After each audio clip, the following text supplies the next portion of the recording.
Ladies and gentlemen, it gives me great pleasure to introduce the commencement speaker for the class of 2014, Leonard F. Gengel.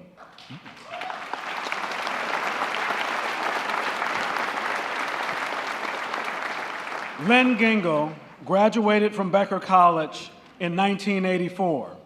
He started his own construction business back in 1982, where he and himself, along with his colleagues, have built over 300 homes and developed 10 neighborhoods in central Massachusetts. He is the epitome of a community-minded entrepreneur. In 1995, he was one of the youngest recipients of the Home Builder of the Year Award in Massachusetts. His company was recognized for its progressive customer service policy. He created the people-focused total quality management practices and constant and never-ending improvement philosophy at C&S Builders. He was past president of Greater Worcester Habitat for Humanity. He was past president of Home Builders of Massachusetts. He founded a partnership between Home Builders of Massachusetts and Habitat for Humanity. He was named the 2010-11 Humanitarian of the Year by the Rutland Lions Club. Becker College presented Mr. Gengel with its first Gabe Simon Award for Distinguished Service at the October 2010 Athletic Hall of Fame ceremony. He has supported his alma mater as a trustee, as a philanthropist, a mentor, and a friend to many, many alums throughout this country.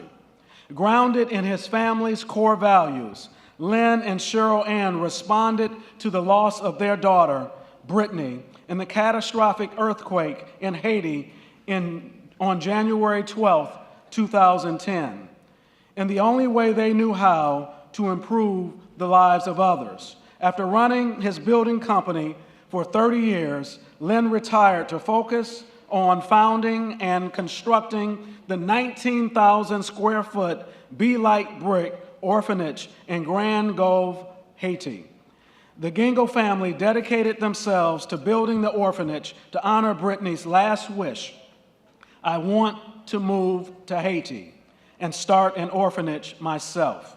It was reported that with the construction of Be Like Brit, Lynn became the biggest employer in the area, hiring a 75-man crew in a country with 60% unemployment. The Gengels opened the orphanage with a dedication ceremony in January 2013. The Gengels' book, Heartache and Hope in Haiti, The Brittany Gengel Story, chronicled their moving and inspirational experiences. Ladies and gentlemen, please join me in introducing to some and presenting to others our commencement speaker of the hour, Lenny Gengel.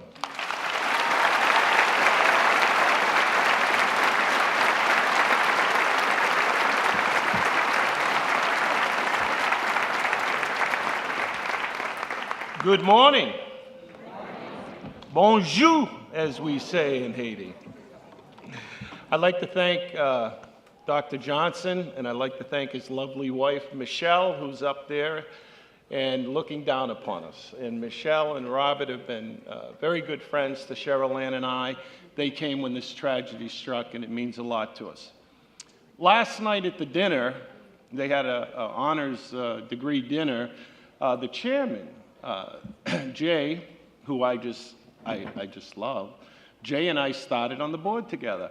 And Jay said to me, take as much time as you want tomorrow. Don't worry about it. So parents, grandparents, guardians, brothers, sisters, sit back, relax, and enjoy the show. I know, I heard her saying, oh my God, we're in trouble. Don't worry. Again, I am Len Gengel. I'm the proud father of Brittany, Bernie, and Richie Gengel. And my wife Cheryl Ann and I have dedicated the rest of our lives to Haiti.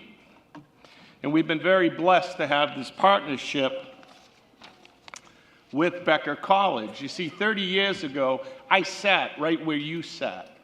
And I listened to Dr. Ted Provo, who was a president of Greenfield Community College, give this address that I'm giving. And for 30 years, I still remember his story.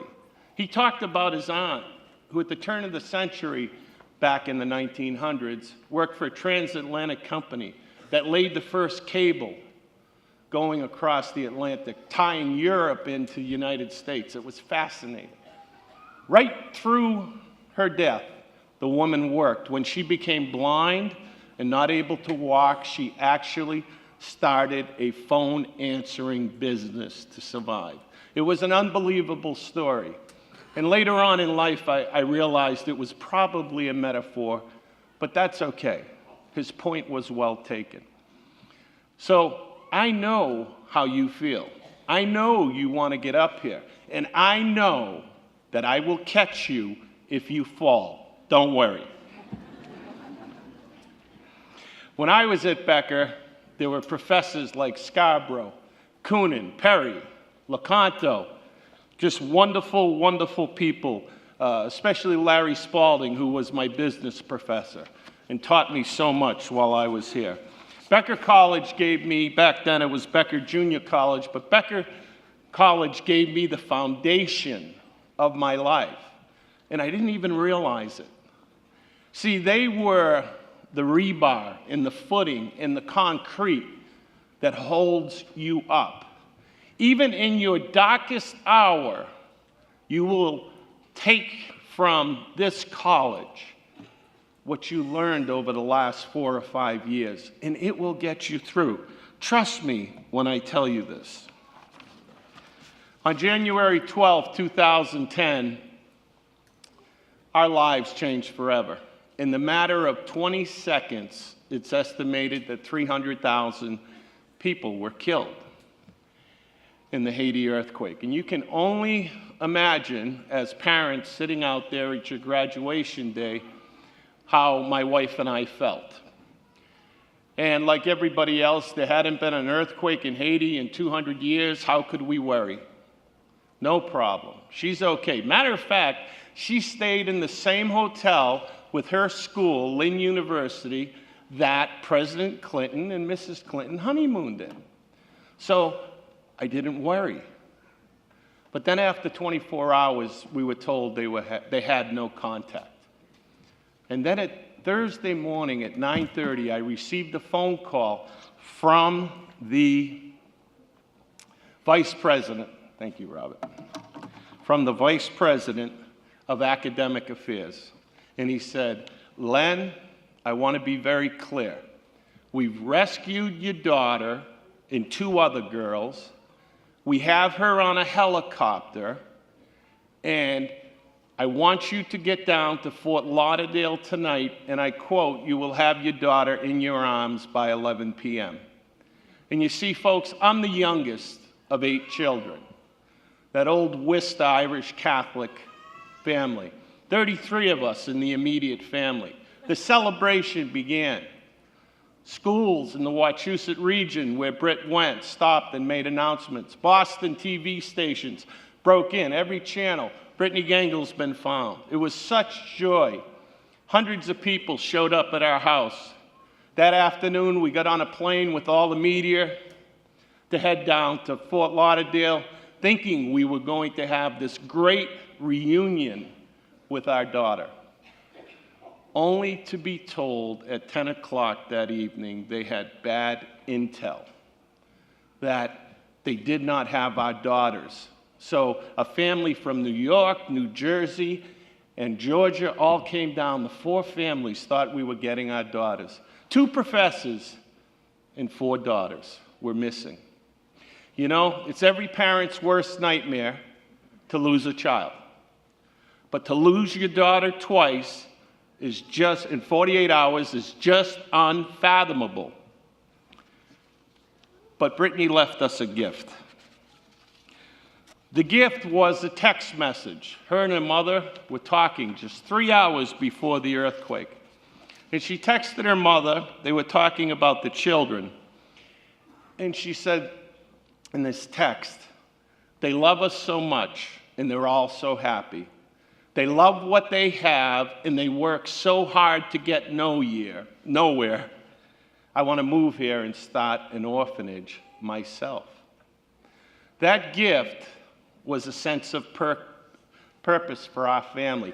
It was a place that we could put our heartache, our pain, our suffering, but our hope and our love for our daughter. And ladies and gentlemen, something amazing happened. And that was, so didn't the rest of the world. You see, within 2 months, people sent over $250,000 to us. Build that orphanage. Make her dream come true. It was absolutely astonishing. The face of humanity that we saw, my wife and I and family experienced, was heartfelt and unbelievable. So we knew. It took 33 days to capture Brit, to find her body. She was the last of the Lin U-6 to be recovered. And we feel a blessing for that, because our daughter came home for a proper Christian burial. It is estimated that there's over 150 to 200,000 Haitian people who were put in mass graves because of the destruction. So we will count our blessing. And then we did something. We formed and started the Be Like Brit Foundation. Be Like Brit. Kids, with your Facebook, like us, we'll tweet you, we'll do the whole thing, we'll make you famous, I promise, okay?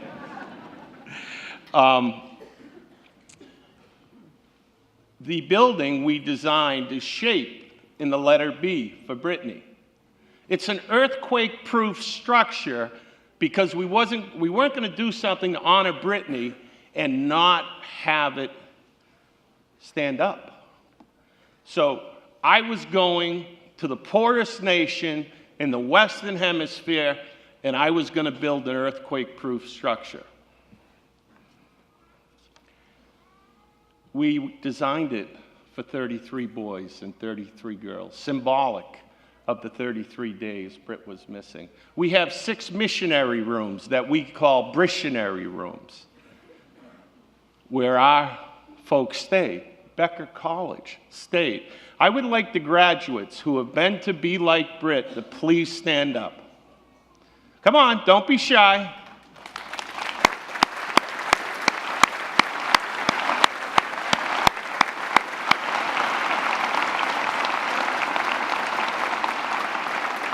Thank you, and God bless you.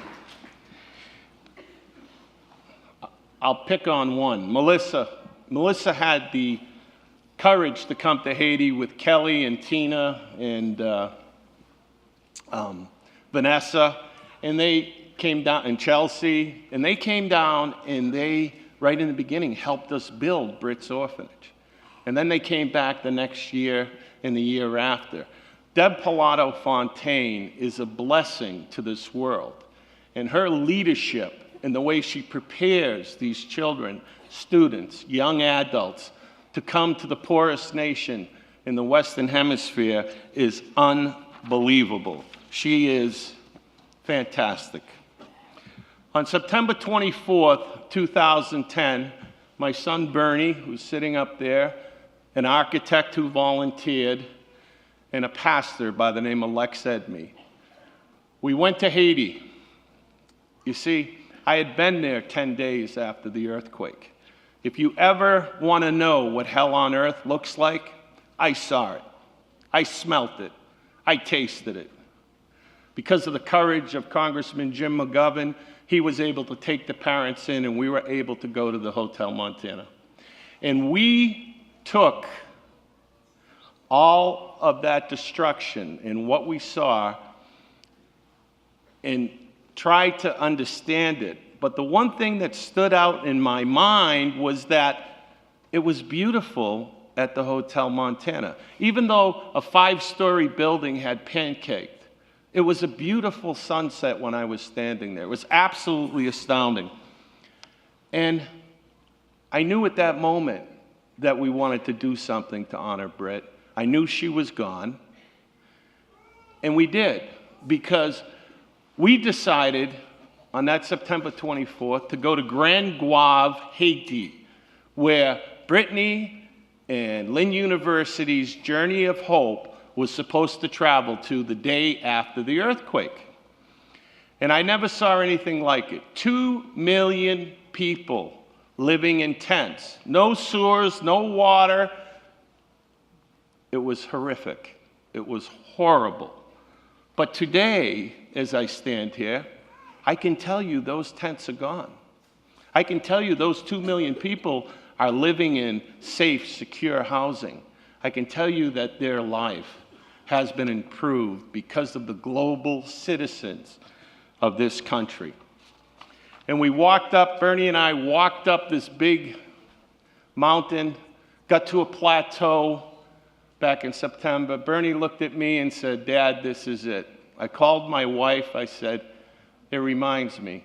Because what it did for us is we could stand in this beautiful spot that looked out over the Bay of Gonave, and we could see above the poverty. See, this is what most people don't get. In Haiti, there's no relief from the poverty. So what we tried to create at Be Like Brit was a place, a safe haven, a place for children where they can grow, learn, and thrive. We tried to make it safe for the people that come down and do mission work. And that's what we set out to accomplish. And on November 28th of 2010, we packed up a box truck. It was the first holiday without our beloved Brit. And the four of us, Cheryl Ann, Bernie, Richie, and I, drove to Miami with that box truck. It had every tool times 2 that we needed. The great people of Massachusetts donated it all. It was absolutely amazing. And then on December 24th, we went down to Haiti. My son Bernie, my nephew Ross, and Gama Perrison, who was up there with his wife, Angela. Gama left his 5-year job here in the United States and committed 5 years to Be Like Brit. Gama was our clerk of the works for the 2 years that it took to build Brit's orphanage. And to this day, our family is eternally indebted to him. And Gama is our Haiti director and does an outstanding job. So thank you, Gama.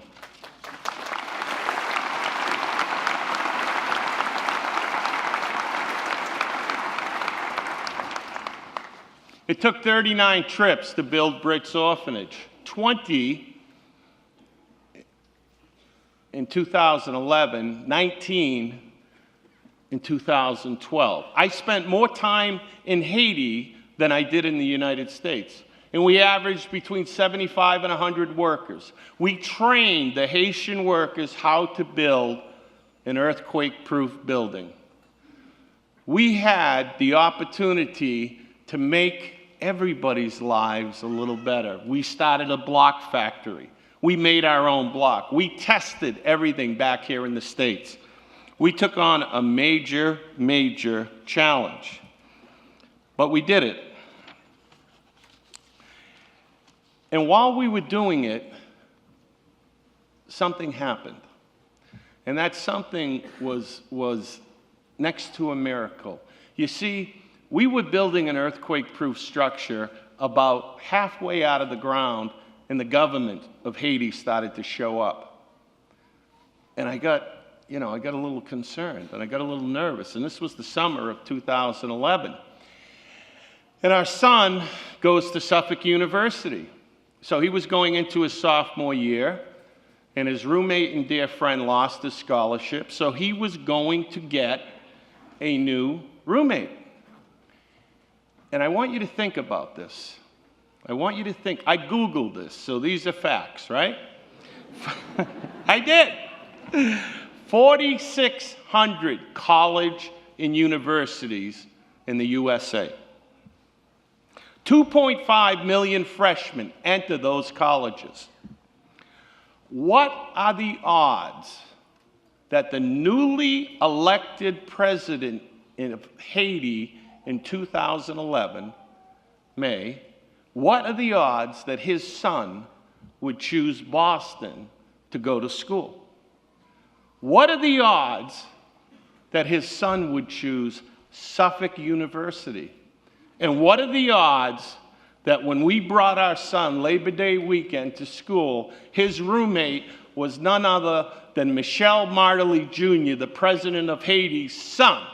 So let's just say I didn't worry about the government anymore.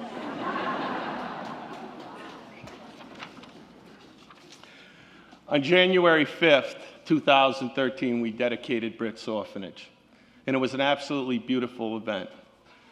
We'll call Debbie, Reverend Debbie Pilato Fontaine came down. The priest that married Cheryl Ann and I baptized our children and gave them First Communion. Even though he was 79 years old, he traveled down. The priest that blessed Brit as she walked out of church to leave for Haiti, he came down. The Haitian pastor, Lex Edmy, that we work with on a daily basis, he celebrated along with the Haitian priest. We had 5 people of the cloth and held an ecumenical dedication service. It was phenomenal. I can't thank you and explain to you all enough. We had honored Brit's last wish. And then we came home. By the way, it took 70 people into Haiti. Don't ever try it. Logistically, it is challenging. And then on January 21st, 2013, Brittany's 23rd birthday, the first child at Be Like Brit walked in the door. His aunt had brought him in. His father was killed in the earthquake, and the mother died giving birth a year later. This little boy was a peanut of a boy, and his name was Shasha. And I said to Shasha as he walked in, "Come on, Uye, how are you?"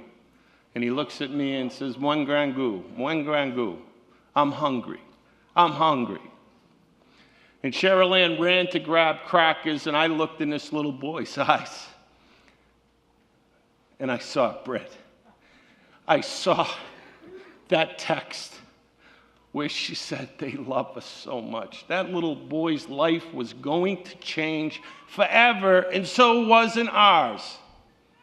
Today, we not only honor Brit's legacy, but the story is about Shasha. It's about Myrna. It's about Lubens. It's about Lovna. It's about Germani. It's about Ephesian.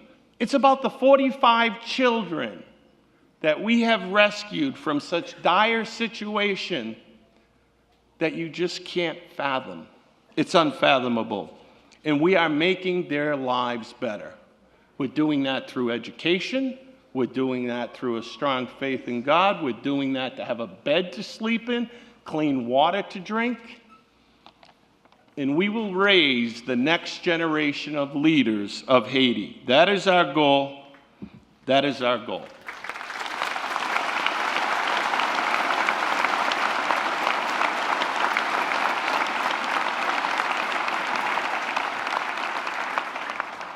Many people ask us, how do you get out of bed in the morning?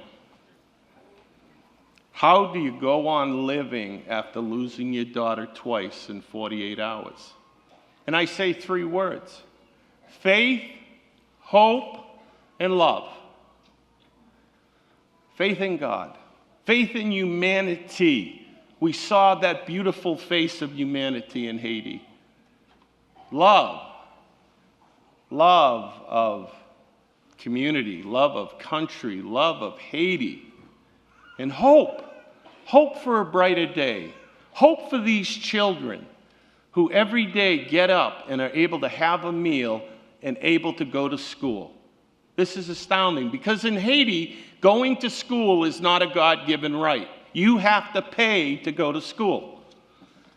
And ladies and gentlemen, that education is the key to this poverty, coming out of it and having these children run and just have a childhood.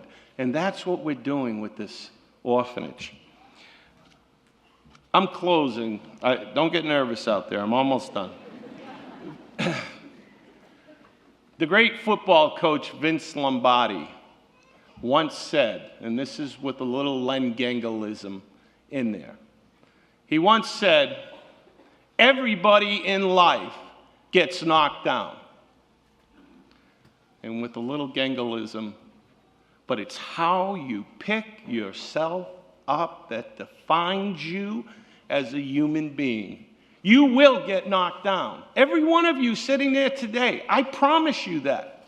But the foundation that was laid at Becker College has taught you and given you the skills to stand up, to define your life. And you will have, like today is such a defining moment for you, and for your parents, and for your grandparents and guardians. Today is a defining moment. You will have other defining moments. When you get that first job, like Melissa did. When you get that first house. When you get married. When you have your first child. These will be defining moments in your life. And guess what? You're part of the Becker family. Be proud of that. Because I know I am. You know, Robert Frost always said, take the road less traveled. And I just really want to say that to you, because you are going to have to make a decision at some point in your life. Do I go this way or do I go that way? Make those decisions with your core values. I loved sitting in the audience listening to Thomas Friedman last month. A special thank you to Becker, to the President's Series on Talking. What a way to start the day. And you know what he said for the parents that are there? Average is over. Average is over. It's a new millennium. Because of microchips, technology changes every 18 months. That means our students, our graduates have to change every 18 months to keep up with technology. Because they're not competing with their neighbor. They're competing with the kid in Haiti who has a computer, the person in China who can compete for that same job. That is why President Johnson has done such an incredible, phenomenal, amazing job preparing you for a global economy. Let's hear it from Mr. President Johnson.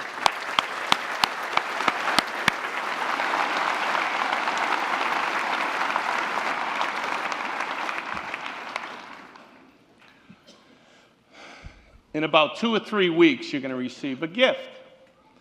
You're going to receive the book, Heartache and Hope in Haiti. Cheryl Ann and I will personalize it for you, and the Alumni Association will send that to you.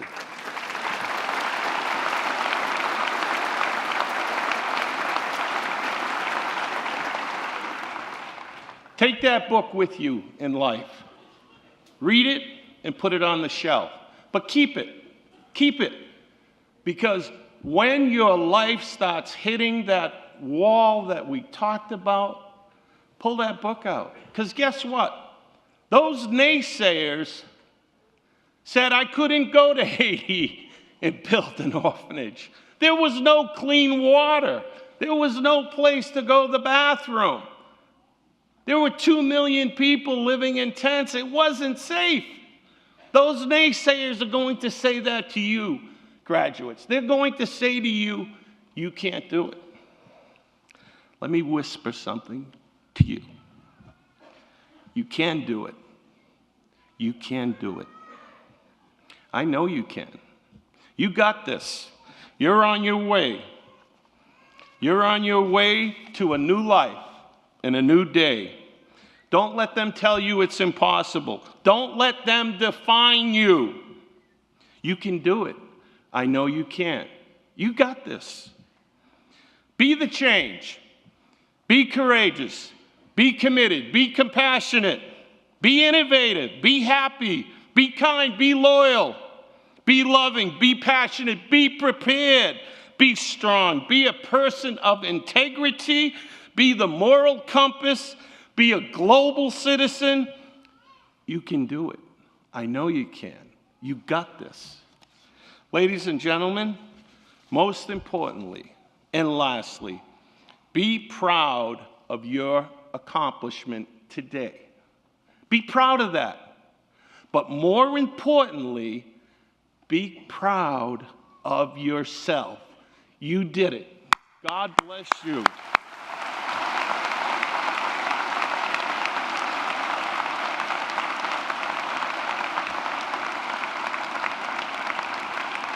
Thank you. God bless you. God bless Becker College.